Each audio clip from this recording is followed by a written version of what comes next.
Bonjour à tous et bienvenue sur Montréal Boulevard. Le nom est assez évocateur et vous annonce la couleur. Je suis Aurélia, j'ai 24 ans, je suis architecte et j'habite à Montréal. Dans ce podcast, je souhaite vous partager mon expérience à Montréal depuis 7 mois, mais pas que. Depuis que j'y vis, je ne cesse de découvrir des petites perles qui me font vibrer et que je souhaite vous partager sans plus attendre. Avant de commencer, je souhaite vous remercier car vous êtes de plus en plus nombreux à écouter Montréal Boulevard. Si le podcast vous plaît, vous pouvez le partager autour de vous et mettre 5 étoiles sur Apple Podcast ou un avis sur votre application préférée. Ça m'aide beaucoup. Aujourd'hui, dans le podcast, je reçois Viviane Lachapelle, la fondatrice de la marque de mode inclusive Lachapelle Atelier. Avec Viviane, nous avons parlé de son parcours vers une meilleure acceptation de soi, de sa frustration depuis toujours de ne pas trouver les pièces vestimentaires qu'elle souhaitait dans les boutiques, ce qui l'a menée à la création de sa marque. Nous avons également parlé de la représentation limitante des corps dans l'industrie de la mode, ce qui pousse beaucoup de personnes à vouloir changer leur apparence sans jamais s'accepter. Une conversation riche qui m'a donné à réfléchir et qui vous incitera à réfléchir à ces problématiques, je l'espère. Dans cet épisode, nous avons beaucoup parlé d'inclusivité. L'inclusivité consiste, comme nous allons l'expliquer, à inclure tout le monde et, dans le marketing notamment, à inclure des personnes d'ethnies différentes, de personnes de tout âge, y compris de plus de 50 ans, des personnes transgenres et non-binaires, des personnes aux tailles différentes, maigres, minces, grosses, etc., mais aussi des personnes en situation de handicap physique ou mental. Pour en savoir plus, je vous invite à consulter le site Fashion Spot qui recense la diversité des mannequins dans les Fashion Week de Paris, Milan, Londres et New York combinés. Bonne écoute! Bonjour, aujourd'hui je suis en compagnie de Viviane Lachapelle. Viviane, est-ce que tu pourrais te présenter et nous présenter la marque que tu as fondée? Oui, avec plaisir. Donc moi, c'est Viviane Lachapelle. J'ai une marque qui s'appelle Lachapelle Atelier. C'est une compagnie de vêtements montréalaise, fait ici, designée ici, grande taille, donc 10-24 de taille. Okay. Et en gros. Ouais. Peux-tu nous expliquer d'où est venue l'idée de créer ta marque? Ouais, c'est vraiment la base de l'idée, vraiment mon expérience personnelle. J'ai fait face à un problème, un produit que moi je trouvais pas sur le marché et j'ai décidé de le faire moi-même, vraiment aussi simple que ça. Donc c'est vraiment très personnel là, comme projet là, à la base. Je suis ma première cliente, mais après là, évidemment j'ai eu d'autres motifs qui sont entrés en jeu là, mais à la base du projet c'est vraiment ça. Et est-ce que tu peux nous parler de ton parcours professionnel et personnel avant de créer ta marque? Ouais, avec plaisir. Moi, j'ai fait une technique en éducation spécialisée. Donc, je voulais être travailleuse sociale. Ma clientèle chouchou, c'était la déficience intellectuelle. Donc, on est vraiment loin là, maintenant de ce que j'ai commencé à faire. J'ai comme changé en cours de route après un stage un peu difficile. J'ai commencé à être styliste. Donc j'ai fait des clips, de la pub.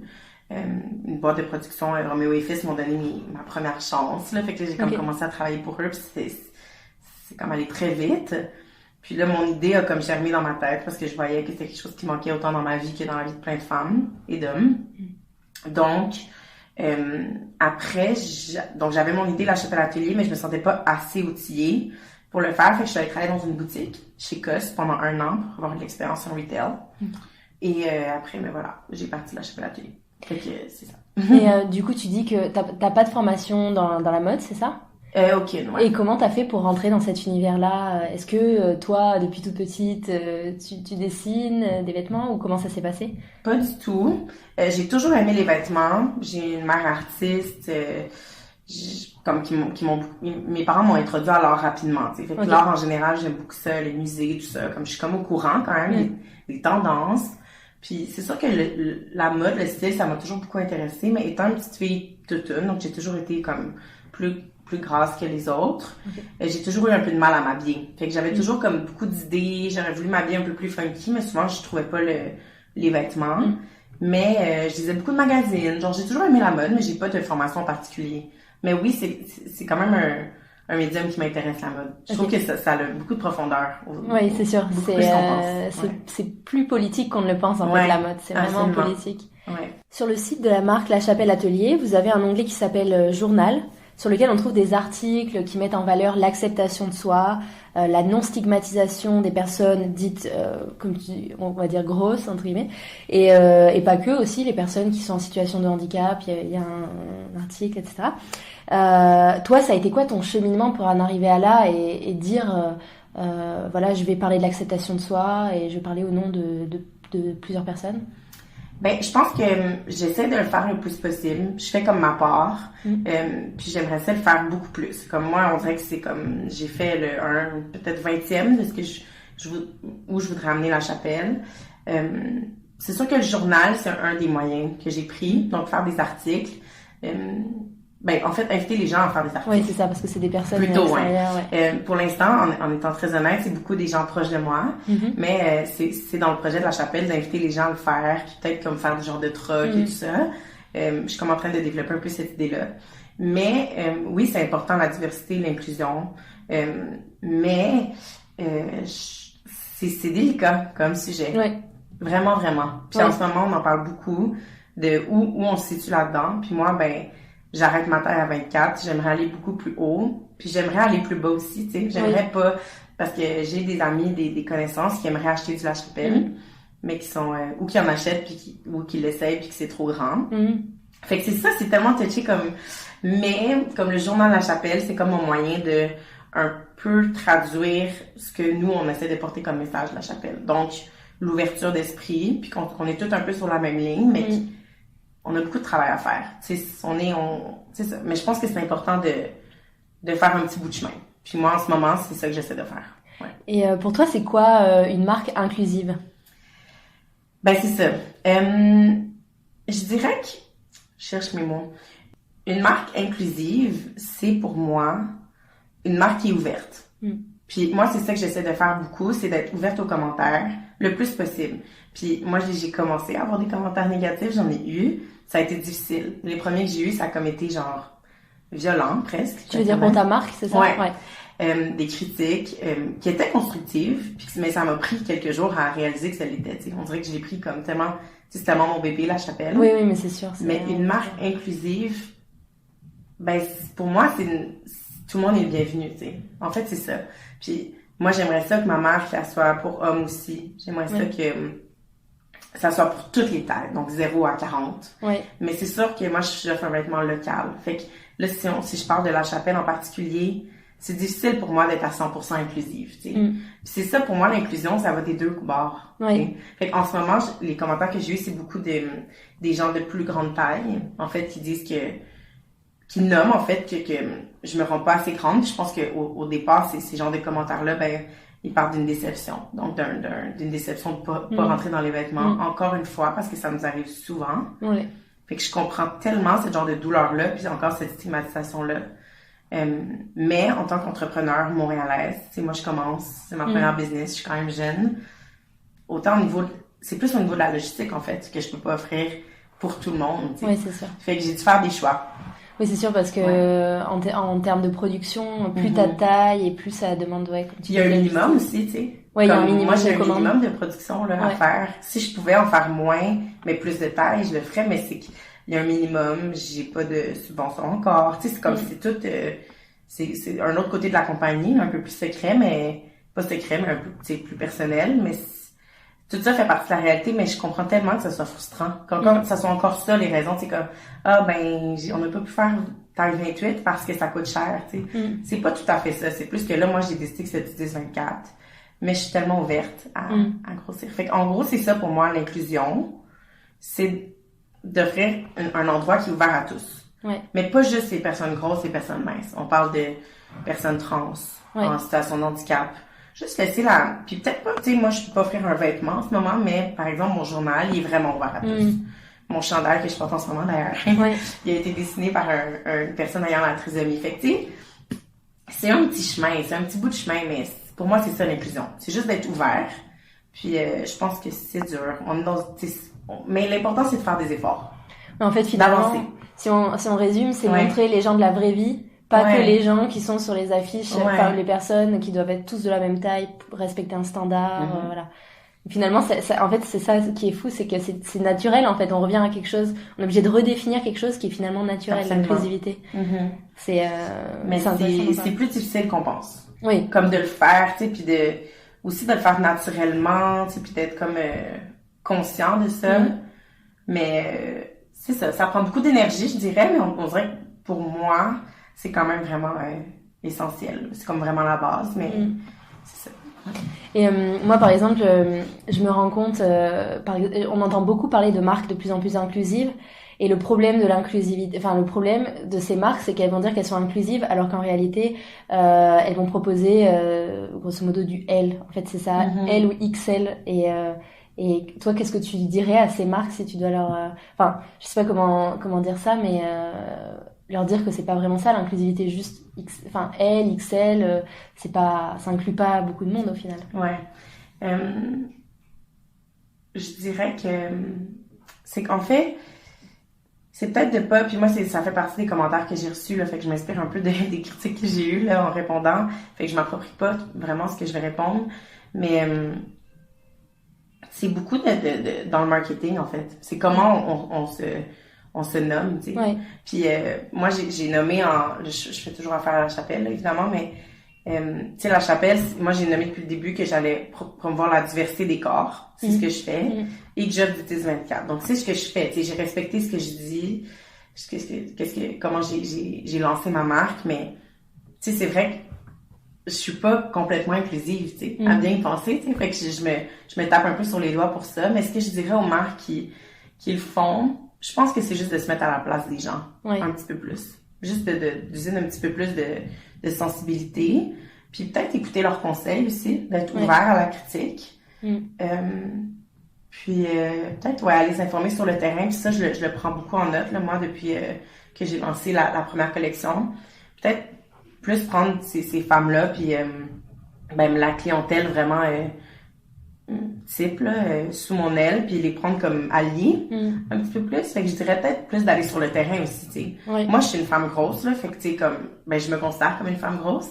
Peut-être qu'il y en a qui ont des business qui le sont pas. Fait que tu sais, peut-être que pour eux, c'est un petit peu plus comme éphémère, comme, tu sais, genre, c'est dur à comprendre, tu sais. Excel, c'est comme, peut-être que pour eux, où ils regardent le vêtement puis ils disent, ça, c'est ça, ça fait à tout le monde, mais c'est... Fait que j'ai l'impression que c'est pas toujours de mauvaise foi, mais peut-être juste de faire un petit, comme, un petit miles de plus, là. Parce que moi, c'est surtout en termes de marketing, justement, dont tu parles, que des marques se disent inclusives, et puis elles montrent juste des femmes, qui sont pas du tout, elles disent oui, on est inclusive, tous les corps, mais c'est quand même des corps qui restent assez standards. Au final, et donc c'est un peu décevant. Moi, je trouve ça un peu décevant. C'est en train de progresser, mais bon. Je suis vraiment d'accord avec toi, là. Puis je le vis au quotidien. Il y a plein de fois que ça m'a confrontée dans des publicités puis tout. Moi, j'essaie de pas le faire, mais tu sais, c'est dur. C'est vraiment dur. Ouais, je comprends, parce qu'il y a comme un standard de beauté, même peu importe.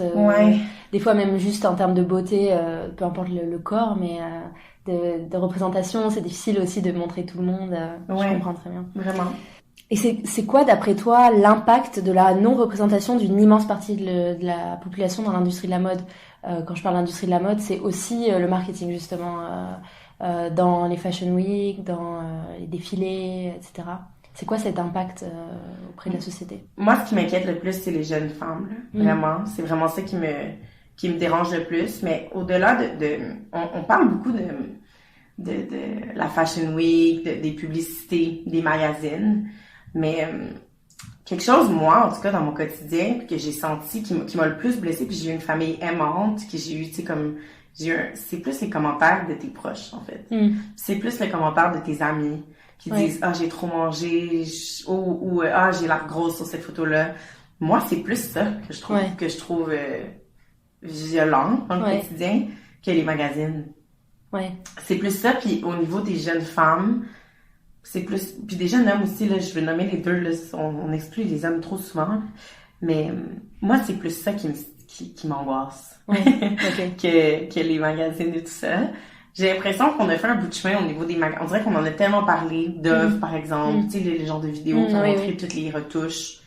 Il y a eu un genre de... C'est un petit peu rentré quand même, ça, que, tu sais, tout est modifié. Bon, les mannequins commencent à bouger un peu, être un petit peu plus rondes. Moi, c'est plus dans le quotidien, dans les paroles, dans les mots, Ouais. dans les diètes de jus. C'est plus les trucs au quotidien, moi, qui me stressent. Ouais, en fait, ce qui est dérangeant, c'est le fait qu'on veuille dire que non, c'est pas normal d'être gros ou d'être trop maigre ou d'être ceci. Alors, il faut juste laisser les gens, en fait, tels qu'ils sont. C'est ça le problème Voilà. actuellement. Ouais, c'est ça. De dire que si on n'est pas comme ça veut dire qu'il faut tendre vers ça, en fait, toujours. Tout l'aspect aussi de la santé, tu sais. Ouais. Genre, c'est vraiment, c'est complexe, tu sais. C'est beaucoup de comorbidités, genre, je sais pas comment dire, mais c'est beaucoup de choses mêlées ensemble. Ouais. Mais moi, c'est sûr que quand je suis avec des amis ou c'est souvent les commentaires. Moi, j'ai un commentaire en tête, là, qui me revient vraiment souvent. J'avais un gars que je trouvais cute, puis il avait dit d'une autre fille, elle serait belle si elle était mince. Ouais. Puis on dirait que ça m'a tellement, c'est ça qui m'a, tellement plus que les magazines. Ouais. Comme, c'est, parce que tu sais, j'avais un lien avec cette personne-là, tu sais, fait que moi j'imagine, puis j'en ai entendu des parents dire à leur enfant, tu sais, hey, t'as l'air toute une là-dedans.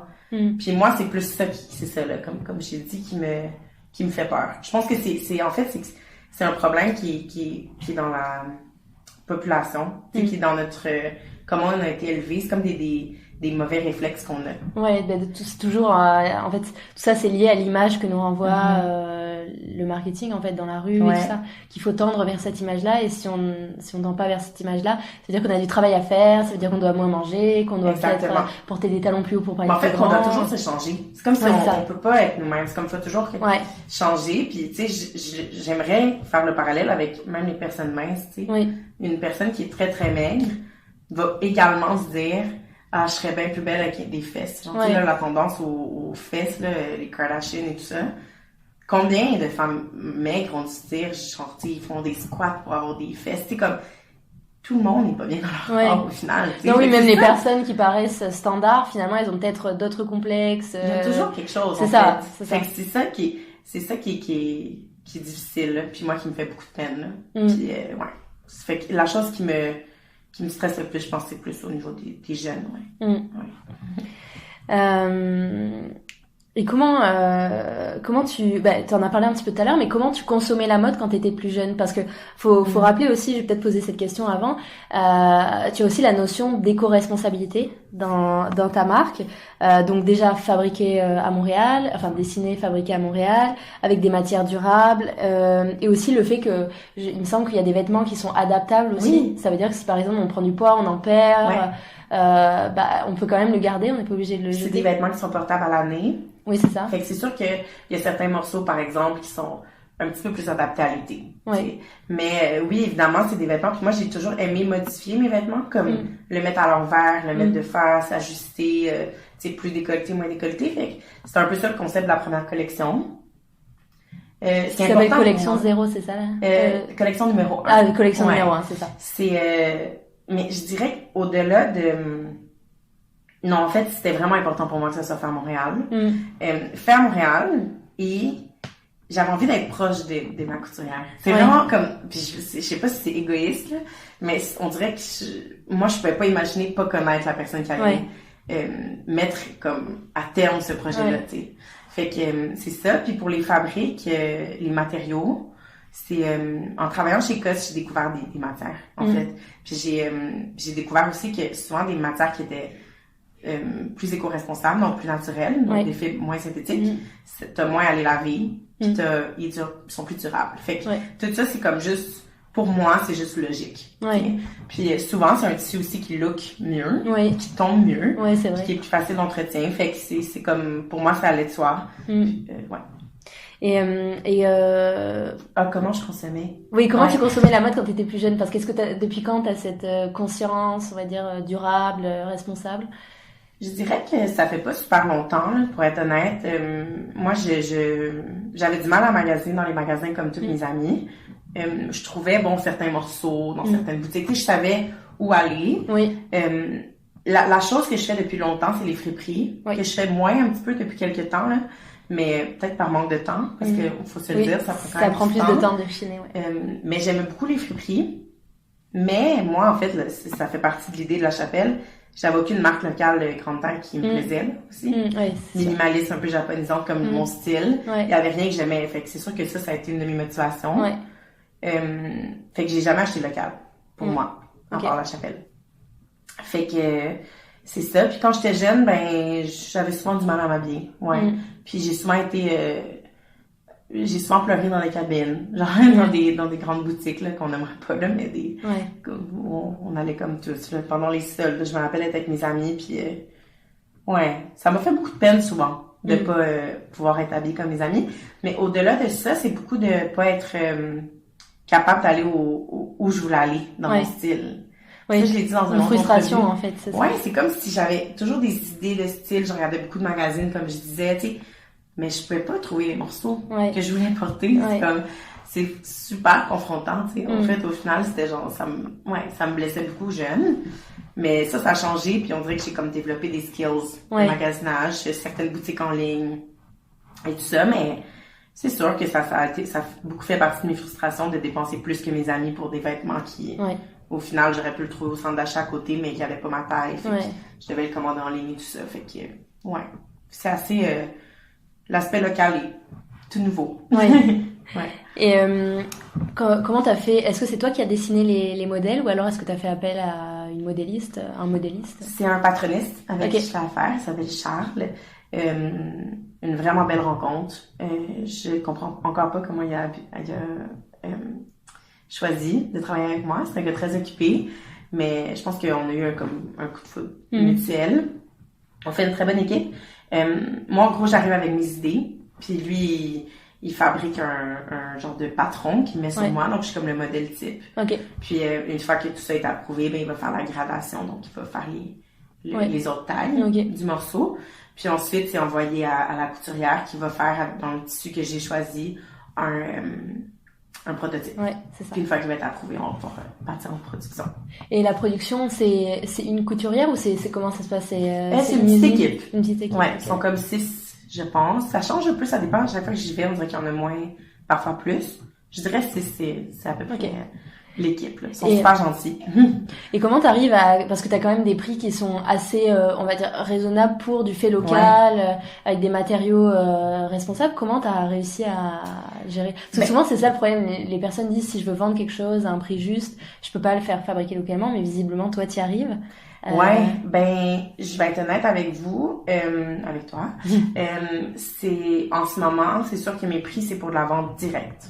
Fait que si, là, par exemple, les vêtements sont en vente chez Station Service, le profit chez Station Service, ça se passe pas, tu sais. Comme ça. C'est pour te faire connaître. Évidemment, parce que Station Service, bon, il y a un local, il y a des gens qui s'occupent de vendre les vêtements. Mais c'est une entente qu'on a, j'adore cette boutique-là. Mais mes vêtements sont vraiment, le prix est fixé pour être de la vente directe. Fait que peut-être qu'il va changer un petit peu avec le temps si je commence à vendre seulement en point de vente, mais évidemment le mieux ce serait d'avoir une boutique. Mais non, mes prix sont bien calculés, puis je réussis à faire un certain profit qui est satisfaisant. Fait que c'est possible de faire des vêtements ici, là, je le confirme. C'est possible. Et est-ce que toi t'as envie actuellement de la chapelle ou est-ce que tu as fait d'autres projets à côté? En ce moment, j'ai rien d'autre. J'ai comme une autre petite jobine, mais non, c'est pas, j'en vis pas, ça prend du temps, une entreprise, là. La chapelle va bien, je dirais. Viviane, c'est une autre chose. Côté personnel, c'est ça, j'ai déjà plus eu de salaire et tout ça. Mais l'important, c'est l'entreprise en ce moment. C'est vraiment l'important pour moi, c'est la chapelle atelier présentement. Puis ça fait un mois que c'est lancé la première collection. Il faut être prudent. Comment dire? Faut que je sois genre douce là, envers mon entreprise. Ça se passe quand même bien. En fait, ça se passe super bien. Puis j'ai fait une campagne de sous-financement en mai. C'est ça, qui a explosé. Ça m'a beaucoup aidé, tu sais, à lancer ma première collection, puis faire beaucoup de merch aussi. La merch de la chapelle qui a été beaucoup plus populaire que je pensais. Qui était au départ pas supposée rester dans la chapelle atelier, puis c'est finalement devenu comme la moitié de la chapelle atelier. La merch, c'est vraiment une partie comme Est-ce que tu peux nous importante. expliquer ce que c'est la merch? Merch, Ouais, ok. merch. Je sais pas comment dire ça. C'est comme des vêtements promotionnels. Ok, ouais, d'accord. Ouais, Je connaissais pas ce terme. Ben, tu sais, souvent dans les spectacles, il y a comme un kiosque avec de la merch. Comme Ah oui, oui, oui, dans les ok, shows, dans les oui. spectacles de Oui, musique. au nom de la... Ok, ouais. Fait que c'est tous les vêtements qui portent le nom branding La Chapelle. En ce moment, sont sérigraphiés à Montréal, mais c'est sur des vêtements Gildan. Fait que c'est comme des vêtements unisexes, là, tu sais, des trucs classiques. Ouais. Fait que là, ça me permet de les vendre à un prix vraiment plus bas. Ouais. Mais ce que j'aime de cette idée-là, c'est que je peux en donner à tout le monde. Puis là, je suis rendue à avoir jusqu'à 3XL de taille, donc presque toutes les couleurs. Fait que je trouve ça le fun, tu sais, de pouvoir de voir mon oncle emporter, tu sais, endosser le mouvement. Ouais. Puis c'est ça, puis c'est plus pour m'amuser, tu sais, offrir un truc, tu sais, que elle va changer à peu près 2 fois par année. Ouais, En fait, pas à peu près, il va en avoir 2 par année. Ok. Ou peut-être un petit peu plus, là, quand on va avoir du plaisir. Mais ça va être aussi des collaborations, puis ça, tu sais, c'est comme juste pour, je sais pas, c'est rendu important pour La Chapelle. C'est comme une partie d'entreprise dedans, finalement. Ok. Ouais. Et justement, t'as parlé de ta campagne de sociofinancement. Il me semble qu'elle était sur Ulule, donc tu l'as lancée. Oui. Il me semble que c'était un objectif de 8 000 $ et puis que t'as doublé ton objectif, c'est ça? Ouais, on a fini à 16 000. Ben, j'ai fini à 16 000. Ouais. Comment vous avez communiqué et d'après toi, d'où vient cet engouement? Est-ce que tu l'as senti venir ou comment ça s'est passé? Non, je m'imaginais vraiment pas autant. En fait, moi, je m'étais fixé 10 000 comme objectif. Et une de mes amies qui est en comptabilité, on s'était rencontrés une semaine avant. Et elle m'avait dit, Viviane, oublie ça. D'après tes prix, tes contreparties, tout ça, ça va pas arriver 10 000. Donc, j'avais descendu à 8 000. 8 000, on l'a atteint en moins de 48 heures. J'ai eu la 8 000 finalement. En 48 heures, ouais. Ben, faut que je remercie ma famille, là. Évidemment, mes amis ont beaucoup été là pour moi, là, dans le premier 48 heures. Ouais. Mais après ça, ce qui m'a le plus touchée, c'est beaucoup de messages qui sont arrivés de la part de plein d'inconnus, de partout, de Québec et tout ça, et des achats aussi. Les gens achetaient les contreparties puis participaient au projet. Évidemment, genre, je te laisse deviner que c'était capotant comme feeling, là. Ouais. Fait que, 16 000, j'en suis vraiment fière parce que ça l'a permis, évidemment, j'ai donné une partie à Ulule, là, ça fait partie de leur business. Mais ça l'a permis à La Chapelle, ça, de commencer rapidement, tu sais, d'atteindre mes objectifs, mon site web et tout ça. Fait que ça, c'était vraiment le fun. Et, qu'est-ce que je voulais dire d'autre? J'ai oublié. En fait, je pense que ce qui a fait en sorte que ça fonctionne si bien, c'est le vidéo. Oui, la vidéo qui est sur ton site. Vidéo, qui est vraiment qui a belle. Comme été vraiment, je pense que c'est ça que... Puis j'ai formé quelques personnes qui ont... j'ai comme été la marraine d'un pitch femme pour Ulule. Puis j'ai formé deux personnes pour leur pitch. Okay. Puis je leur disais que de trouver un petit truc comme ça. T'sais, moi, j'ai mis beaucoup d'énergie. En fait, j'ai tout mis dans mon vidéo. Oui. Parce qu'à bien penser, là, la page, il y avait rien de temps spécial sur ma page, des photos que j'avais prises moi-même. Mais le vidéo, je suis allée comme vraiment en ligne. Puis c'est les partages. Donc, je remercie tellement les gens. Il y a eu 250 partages. Fait que ça a beaucoup circulé. Fait que je pense que c'est grâce à mon vidéo vraiment que ça a réussi à toucher des gens que je connaissais pas. Oui, parce que c'est vraiment, je trouve que on sent vraiment une émotion dans ce clip, même avec la musique, avec les mots que t'emploies, les personnes, ça donne, on comprend l'idée de la marque, en fait, l'identité de la marque. C'est très personnel comme vidéo, là. Tu sais, j'ai vraiment suivi mon feeling. Puis Caraz, la réalisatrice, c'est une femme qui est vraiment talentueuse. Puis elle a beaucoup écouté mes conseils, puis j'ai comme beaucoup fait confiance. Fait que ça a comme été...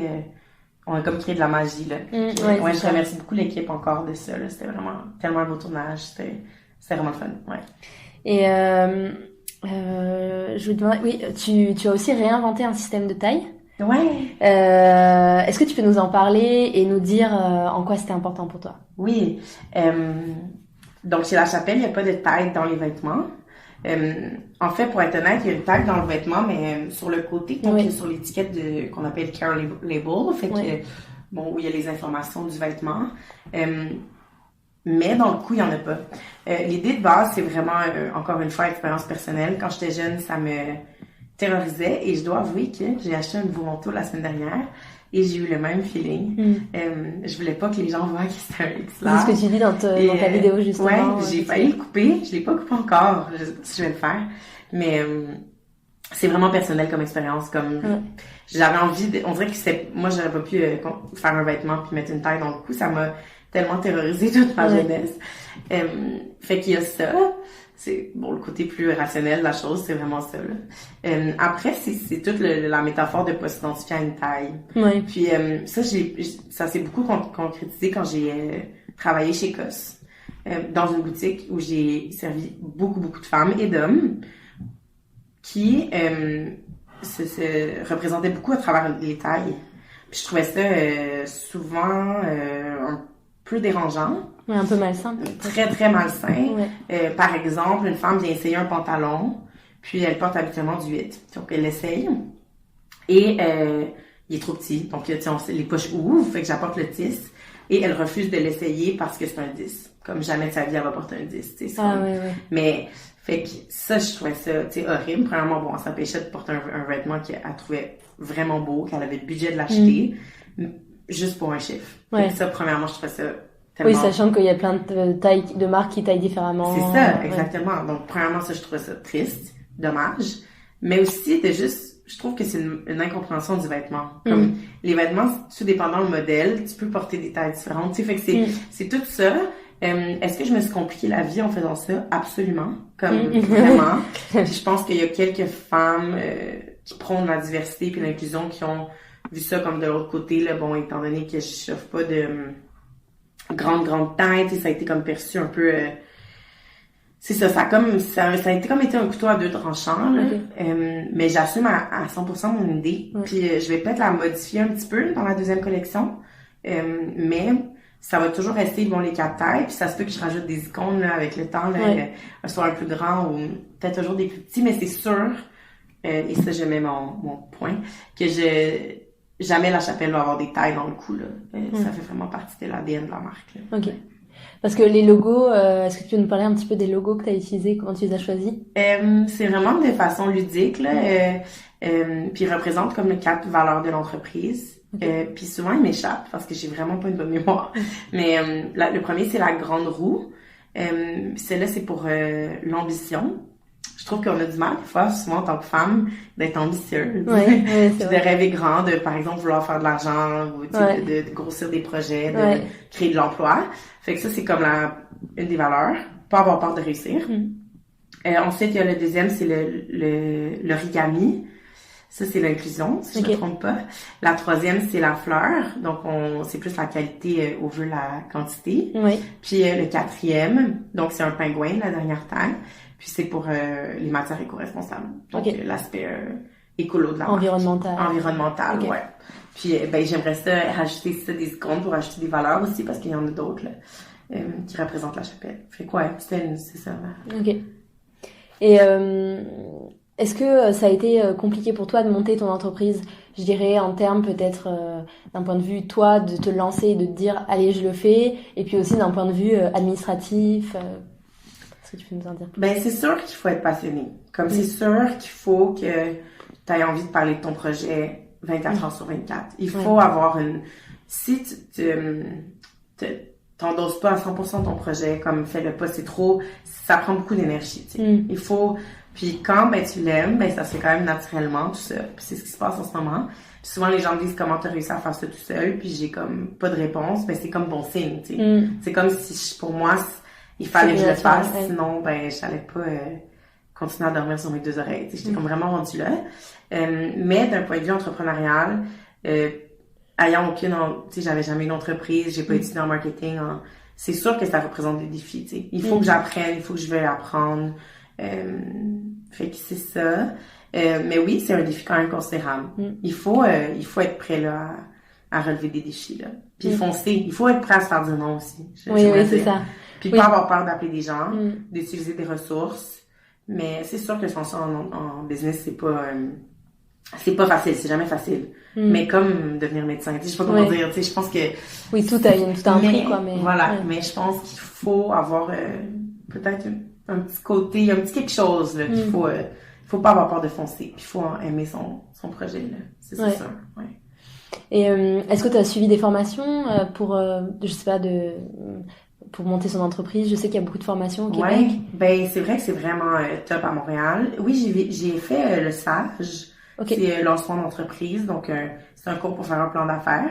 ok, Puis ça m'a beaucoup aidé parce que ça m'a montré plein de choses parce que c'est comme une formation une fois semaine. ok.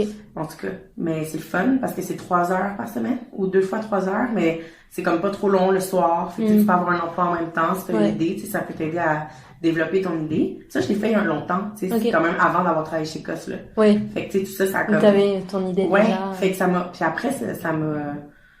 Tu sais, mon plan d'affaires a beaucoup changé, là, depuis que j'ai fait celui avec eux, mais quand même, ça m'a quand même appris plein de choses. Fait que c'est ça que j'avais fait. C'est la seule que j'ai fait, si je me trompe pas. Ouais. Sinon, j'ai assisté à quelques formations. Puis quelques formations comme sporadiques, là, tu sais, des trucs qui arrivaient un peu que je pourrais pas tout nommer, là, mais ouais. Et t'as dû pitcher ton projet devant Ulule avant de soumettre la campagne? Ouais. C'était la veille du lancement, ou 2 jours avant le lancement de chez Station Service. Ça a super mal été, j'aimerais dire. Ok, d'accord. Ouais. Ben, c'est bon à savoir des fois parce qu'on a toujours les côtés positifs, mais... Ben oui, pas... puis quand je suis arrivée devant tout le monde, il y avait vraiment beaucoup de monde. J'étais pas super bien préparée, j'avais mon lancement 2 jours après, fait qu'on dirait que j'avais eu beaucoup de choses à faire. Ouais. J'étais arrivée un peu les mains vides, mais encore une fois, la chapelle, c'est personnel. J'aime tellement mon projet que j'ai comme parlé avec mon cœur. J'ai perdu mes mots, j'ai sorti un papier devant tout le monde, tu sais, c'était comme pas un pitch gagnant, là, honnêtement. Puis, j'ai rien gagné cette journée-là. Il y avait des prix, j'ai rien gagné. C'est pas grave. J'ai gagné ma campagne de socio-financement 2 jours après, qui est comme vraiment vérité. On dirait que j'ai comme oublié vite le pitch, qui avait pas vérité. Puis, c'est drôle parce que récemment, je suis allée chez Ulule. Puis, il y a plein de gens qui m'ont dit, c'est toi qui avais fait le pitch, là. Puis j'étais comme, hein, mon Dieu. J'étais comme gênée. J'étais comme, c'était vraiment pas bon. Puis, ils m'ont dit, non, c'est super touchant, t'oublies tes mots, tu sais, comme, fait que, on dirait que c'est que j'ai dit après aux filles que j'ai marrainées, c'est comme, soyez vous-même, gardez la tête haute. Puis, il y a pas juste ça, tu sais, dans le sens, faites de votre mieux, puis après, il va y avoir autre chose. Puis, fait que finalement, tu vois, je pense que ça a pas été si pire. Tu sais, des fois, on se juge, hein, on est dur envers nous-mêmes. Mais, ça, c'était le fun. C'est super formateur, là. Je suggère à tout le monde de le faire. Ulule, c'est une belle plateforme. Ouais. Ils sont fins. Mais on dirait en plus que je pense que les gens aujourd'hui, ce qu'ils recherchent, c'est des gens authentiques, enfin qui ont c'est pas des gens qui sont parfaits, qui sont des super orateurs, qui savent gérer une entreprise. Enfin, du coup, ça m'étonne pas tellement d'un côté parce que les gens, c'est ce qu'ils recherchent, je pense. Ben, je pense peut-être un mix. Avant, je pense qu'on était beaucoup dans la performance. Puis là, oui, je pense qu'on laisse place à plus d'authenticité, puis plus d'honnêteté, puis de valeur. Là, tu sais, en fait, on endosse. J'ai l'impression que puis là, je parle pour les Québécois, là, peut-être en général les Montréalais, mais on endosse beaucoup, puis on appuie beaucoup des projets qui cohabitent avec nos valeurs. Oui, c'est ça. Ça, c'est le fun. Je pense que moi, à mon lancement, là, mon dernier 1 mois, je l'ai dit dans mon speech de remerciement, j'ai dit que je respectais beaucoup les gens qui étaient là cette soirée-là de s'être déplacés pour une marque qui était le plus possible inclusive, fait à Montréal.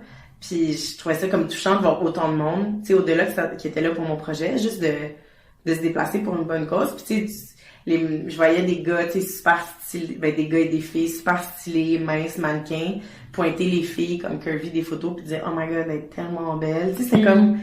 Tout le monde se relookait pas, tu sais, c'était comme vraiment frais. Puis j'étais comme... J'avais l'impression qu'on était comme rendu là, un peu plus.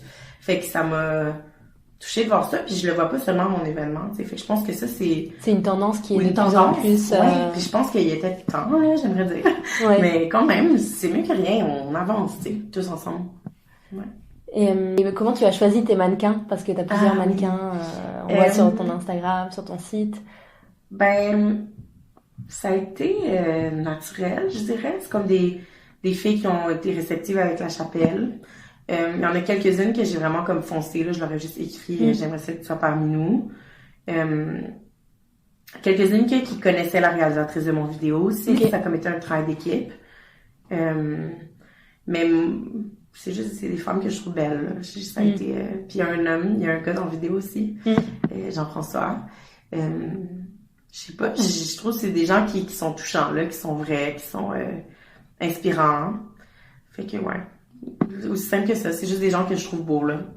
Sans aller dans les clichés, là, honnêtement, c'est vraiment ça.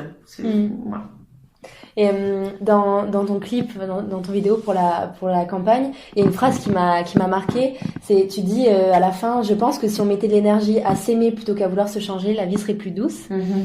Toi aujourd'hui, est-ce que tu peux dire que tu t'aimes, que tu t'acceptes? Qu'est-ce que tu pourrais dire par rapport à ça? Non, pas à 100%. Ouais. Non, je veux pas dire ça parce que ça serait mentir.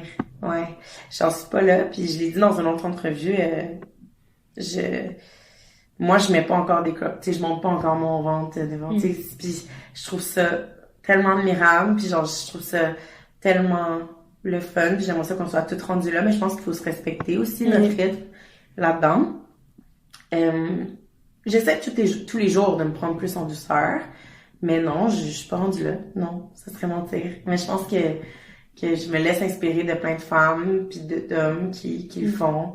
Sur les réseaux sociaux, beaucoup, tu sais, on peut le nommer. Les réseaux sociaux, c'est bien pour plein de choses, là. Ouais. Donc ça, moi, je suis plein de gens qui m'inspirent au quotidien grâce aux réseaux sociaux. Ouais.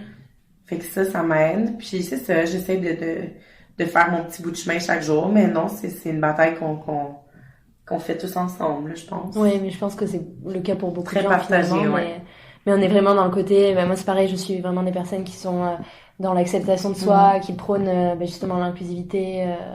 Et voilà, ça aide aussi, quoi.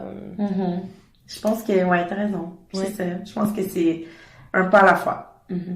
J'ai une question aussi. Ça veut dire quoi pour toi être libre? Oh my God. C'est beaucoup, ça touche beaucoup de choses. Je l'ai étudié à quelque part, ça? Non, mais c'est moi, j'avais envie de poser cette question-là. On parle d'inclusivité. Ouais. Mais... je pense que c'est être libre pour moi, c'est de penser ce que tu veux, faire ce que tu veux. Puis autant, j'ai envie de retourner au quotidien, tu sais, de faire ce que tu veux aussi dans le quotidien, genre pas aller à un souper si ça te tombe pas entre amis. C'est juste de respecter ses pulsions. Ses pulsions à plein niveau. Mais ouais, c'est juste c'est dur de l'être, honnêtement. Mais je pense que j'ose croire que tout le monde l'est de plus en plus, le plus possible. Mais on a beaucoup de contraintes, tu sais.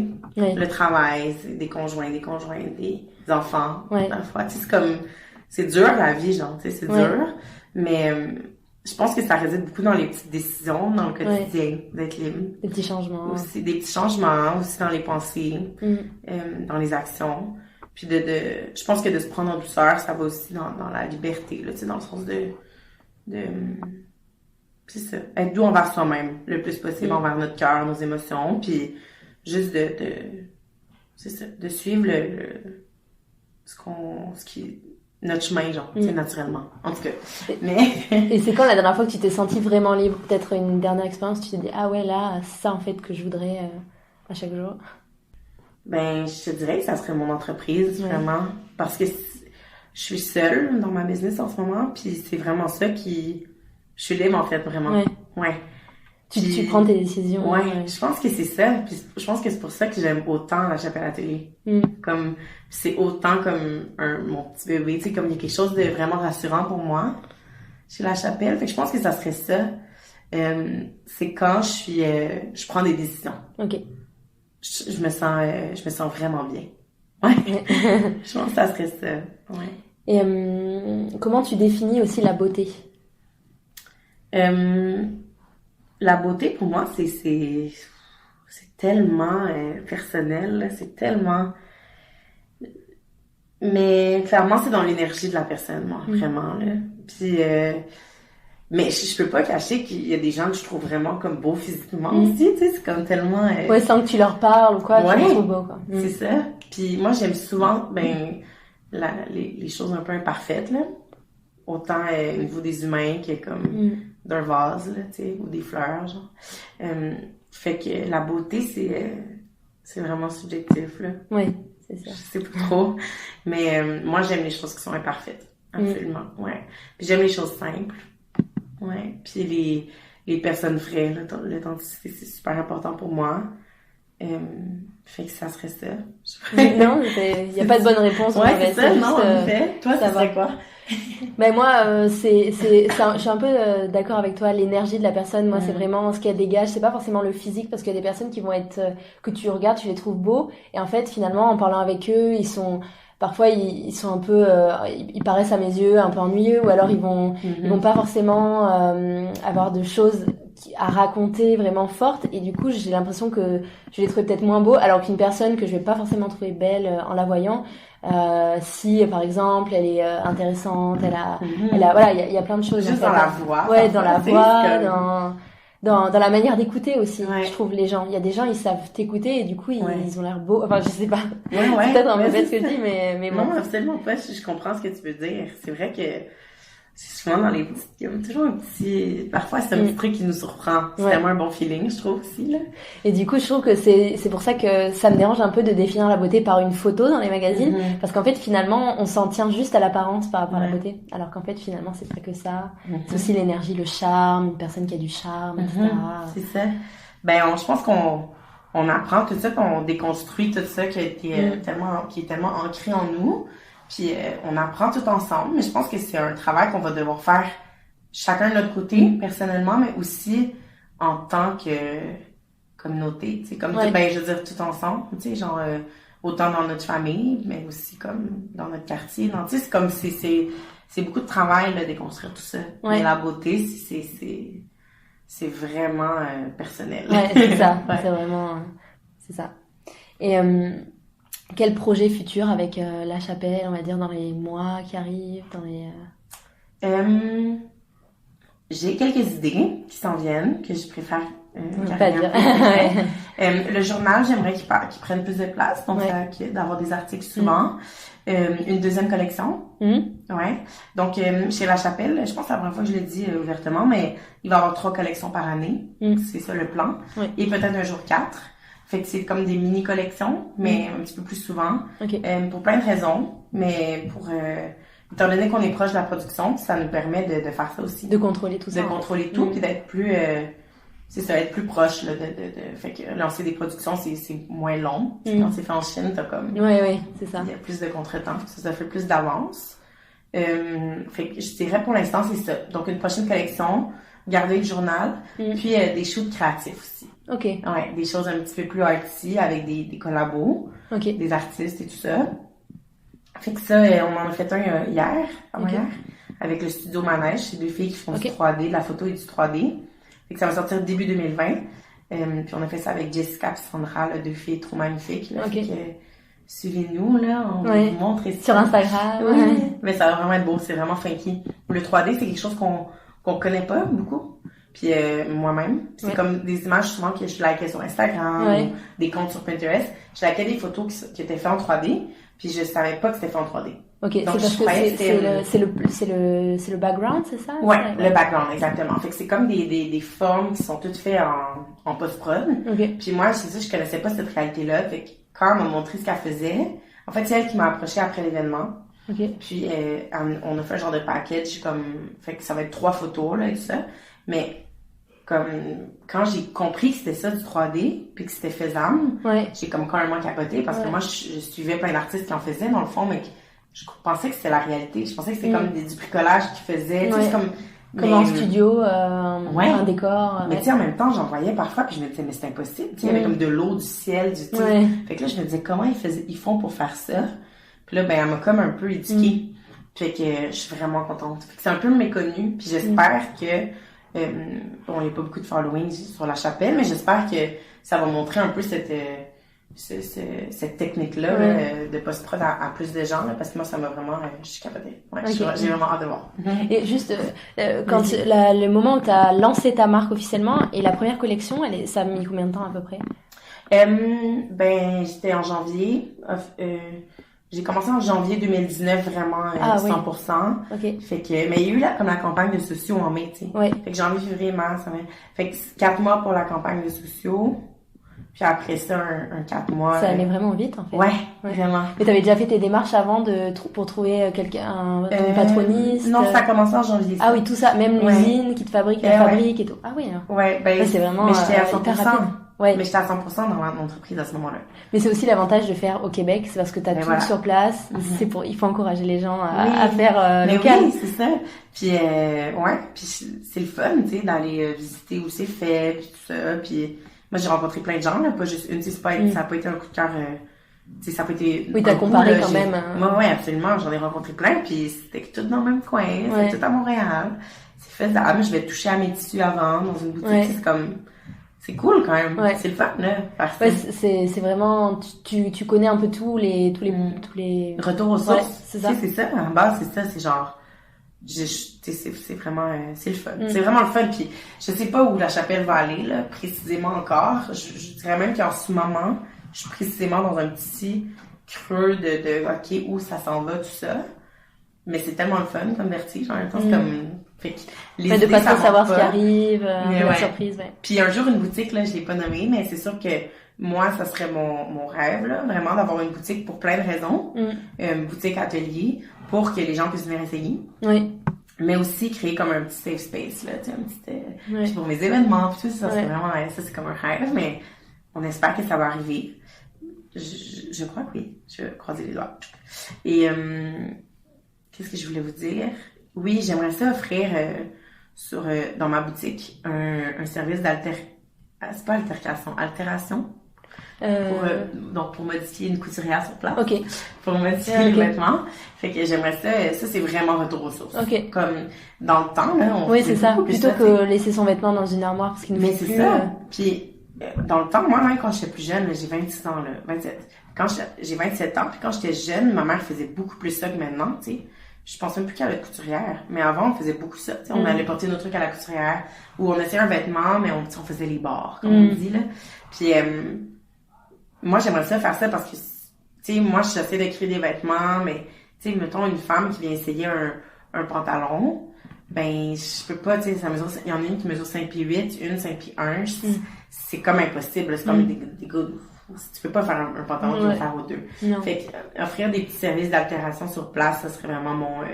je pense qu'il va rendre la chapelle un peu différent, là, mais on va voir. Rendu là. OK. Et dernière question, est-ce qu'il y a une personne qui t'inspire au quotidien dans ton travail, dans ta vie personnelle? Ouais, ben j'en ai beaucoup. C'est ça qui est dur. J'en ai beaucoup. J'en ai 3. Okay. C'est ça que je me suis dit que j'allais dire. Donc... La personne qui m'inspire depuis longtemps, puis qui va toujours rester, c'est mon frère Louis, qui a une entreprise de construction. Mon frère, c'est comme un gars très travaillant. Il a 10 ans de plus vieux que moi. Fait que c'est mon grand frère. Louis, il réinvente un peu le concept de la mission de sa compagnie qui s'appelle A+. C'est de détruire les préjugés qu'on a sur la construction. Okay. Donc, c'est de faire une business qui est très transparente avec ses clients, puis tout ça. Bref.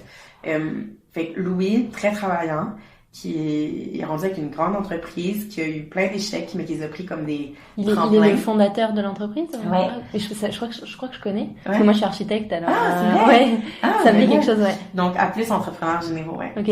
Fait que c'est vert, le branding. Et tellement inspirant, puis je sais que c'est le meilleur patron, comme j'ai aucun doute. Tous ses employés doivent tellement l'apprécier. C'est quand même une bonne personne. Très vrai, très généreux. C'est vraiment une inspiration au quotidien. Puis lui, il va rester là, tu sais, dans le sens c'est mon frère, il va jamais partir. Ouais. J'en ai 2 autres qui sont, je veux pas dire éphémères, là, parce que je pense qu'également ils vont rester, mais que je dirais que ces temps-ci, c'est beaucoup mes inspirations. La première, c'est Raphaël Bonin, de Station Service, qui est comme ma mentor, mais une de mes mentors, qui m'a beaucoup appuyée, puis qui a toujours été au bout du fil, là, comme je l'ai écrit, puis j'ai écrit plusieurs fois dans mes petites angoisses. Puis je trouve qu'on se ressemble sur certains points. On est ambitieuses. Puis le fait que ça soit une femme, évidemment, ça me touche. Puis pendant mon speech à mon événement, je me suis mise à pleurer en parlant d'elle. J'ai fait parler de ma famille, mais c'est elle qui m'a... Je sais pas, c'est comme si on dirait qu'elle me prend vraiment comme je suis. Là. Fait que rave pour tout ce qu'elle est. Là. Puis je trouve ça beau, son entreprise aussi. Je trouve qu'elle avance bien à un rythme dans lequel elle se respecte. Fait que, ouais... Raphaël Bonin. Puis sinon, j'écoute une émission, là, j'écoute un peu 3 fois par jour, là, l'émission de Marie-Lou Biz qui rénove ses bureaux. Puis je trouvais ça, je vais être honnête, je trouvais ça un peu cliché de nommer Marie-Lou. Ben, je sais pas pourquoi c'est elle qui m'est venue en tête, mais je dois avouer qu'elle m'inspire à quelque part, tu sais. Puis je trouve que on le dit peut-être pas assez, là, puis tu sais, mais je trouve qu'elle est vraiment admirable quand même pour ce qu'elle fait, là. Puis, je reconnais j'aimerais amener la chapelle un peu où elle a amené 3 fois par jour. Fait que, c'est ça. Je trouve que qu'elle est forte, qu'elle est inspirante. Puis, encore une fois, une femme, j'ai l'impression qu'on est sévère avec elle. Si c'est un gars, on dirait qu'elle est, c'est un gars qui réussit bien, qui a de la drive. Puis, on dirait que Marie-Lou, on est comme un peu, elle a utilisé sa popularité pour faire ça. Je sais pas, on dirait que je trouve qu'on est dur avec les femmes tout le temps. Mais, Marie-Lou, je sais pas, je trouve qu'elle, je sais pas, elle m'inspire. Ouais, je dirais que c'est vraiment ça. Ces temps-ci, là, j'y pense souvent. Fait que, sur ça. Ouais. Ok, on invitera nos auditeurs à aller voir ce qu'elle fait. Oui, 3 fois par jour, c'est vraiment cool comme peine. Oui. Puis c'est local en plus, j'aimerais dire. Oui, c'est ça. Elle propose des recettes, c'est ça? Oui, c'est ça. Elle a des livres de recettes, puis tout ça, mais aussi elle vend des vêtements pour bébé, des trucs pour cuisine, puis tout est fait local, tu sais. Ouais. Tout est fait aux petites mains, comme mes sacs de ma merch. Fait que, tu sais, on ne peut qu'applaudir ça, dans le fond. Elle crée de l'emploi, c'est une femme, elle a une belle entreprise, tu sais. Moi, je trouve ça vraiment cool, tu sais, ce qu'elle fait. Fait que, elle a une boutique à Longueuil, c'est ça? Oui, elle vient de... C'est ça, l'émission, en fait, c'est qu'elle rénove ses bureaux dans lesquels tout est rendu à la même place. Là, fait que c'est un bel accomplissement. Là. OK. Merci beaucoup, Viviane, pour ces réponses. Merci à toi. C'était vraiment super intéressant. Donc, c'est le fun. Merci tellement de l'invitation. Avec plaisir. Merci à Viviane pour cette conversation passionnante et pour le projet qu'elle porte. Vous pouvez retrouver La Chapelle Atelier sur Instagram @lachapelleatelier et sur leur site internet lachapelleatelier.ca. Quant au podcast, vous pouvez me retrouver sur Instagram, Montréal Boulevard, sur Facebook, mais aussi sur toutes les plateformes d'écoute. Si le podcast vous plaît, n'hésitez pas à laisser un petit commentaire sur votre plateforme d'écoute préférée et un 5 étoiles sur Apple Podcast. À bientôt sur Montréal Boulevard.